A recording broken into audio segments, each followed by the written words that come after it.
Car साहब, अभी जो हमारे दोस्त ममालिक से 100 अरब डॉलर के करीब जो सरमायाकारी की बात हो रही है, 100 अरब की सरमायाकारी होगी, पाकिस्तान में आएगी। उसके लिए one window operation, ease of doing business, उसके अलावा जो फैसिलिटेशन काउंसिल है उसका किरदार, ये सारी चीजें इन पे इम्प्लीमेंटेशन कितनी आसान होगी, प्रैक्टिकली इसमें से क्या पॉसिबल होगा जितना प्लान या रोड मैप दिया गया आर्मी चीफ की तरफ से?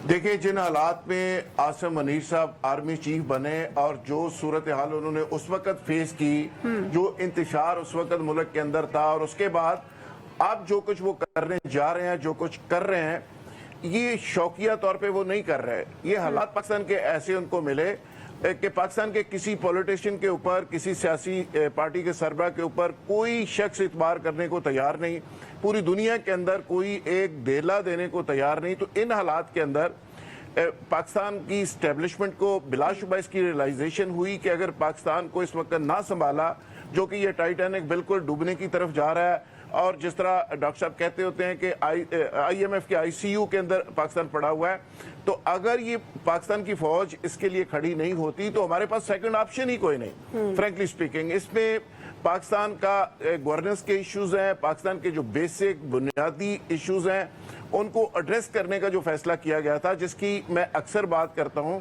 कि ये जो दौर डिजाइन किया गया, ये जो निगरान गवर्नमेंट है, इसमें पॉलिटिशियन को वाज़ेह मैसेज दिया गया था कि इसमें हम मुश्किल फैसले करेंगे, सख्त फैसले करेंगे, नापसंदीदा फैसले करेंगे, और हो सकता है बहुत सारे सियासतदानों को वो फैसले बुरे भी लगे।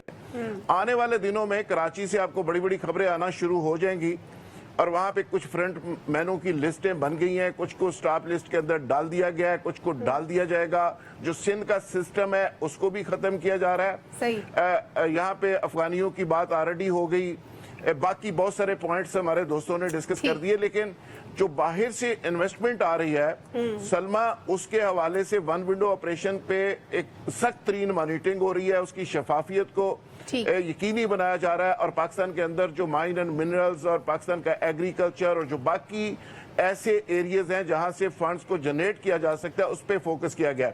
और पाकिस्तान की ताजरों का, चूंकि बिजनेस कम्युनिटी का एतमाद बहाल करने का इशू था, वो भी इस मुलाकात के बाद एक अच्छा मैसेज गया। कम से कम लोगों को कंटिन्यूटी का एक मैसेज तो मिल गया कि आगे होने क्या जा रहा है। लेकिन कुछ लोगों के लिए, कुछ सियासतदानों के लिए बहुत बुरी खबर है, वो आने वाले दिनों में चीजें सामने आना शुरू हो। देखिए, इसके बावजूद कि बहुत सारी बैशिंग की गई पाकिस्तान के अदारों के बारे में, बहुत सारा प्रोपेगेंडा किया गया, लेकिन फिर भी आज भी जो पाकिस्तानी कौम का प्राइड जो है वो पाक फौज है। आज भी आम आदमी पाकिस्तान की इस अदारे के ऊपर बिलीव करता है, इतबार करता है, और उनकी बात आज भी सुनी जाती है। सियासतदानों की निस्बत उस पर यकीन किया जाता है।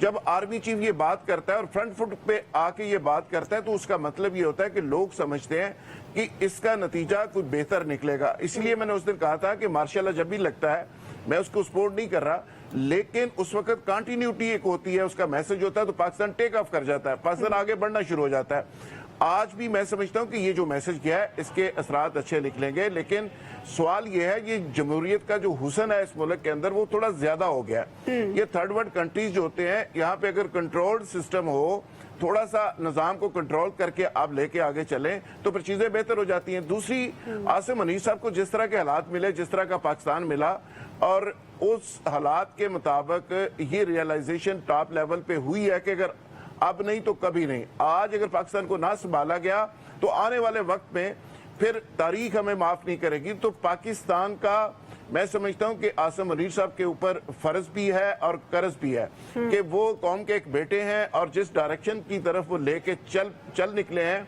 अगर इसमें आप और मैं और पूरी कौम उनको सपोर्ट कर दें, विजन बहुत क्लियर है और उनका एक्सपीरियंस भी है। जैसे मैं हमेशा कहता हूं कि वो 2 अदारों के सरबराह रहे हैं इससे पहले भी, अब तो वो टॉप लेवल पे हैं, उनको बीमारी का पता है, अब वो बीमारी को ठीक करना चाहते हैं। माजी के अंदर बहुत सारे ऐसे इनिशिएटिव हुए, लेकिन पर्सनल उसमें इंटरेस्ट होता था, इसमें हमें नेशनल इंटरेस्ट नजर आ रहा है। जिस तरह अदारों को प्राइवेटाइज करने की बात हो रही है, वहां पे सारे सियासतदानों ने अपने लोग भरे हुए हैं, वो बोझ उतारने की बात हो रही है, स्टील मिल को चलाने की बात हो रही है, PIA को ठीक करने की बात हो रही है। ऐसे बहुत से फैसले करने के लिए आगे बढ़ रहे हैं। तो मैं सोचता हूँ कि आने वाले दिनों में ये जो बाहर ब्रेन ड्रेन हो रहा है, जो लोग जा रहे हैं, तो ये सिलसिला भी रुक जाएगा। बिल्कुल ठीक है। वो इदारे जो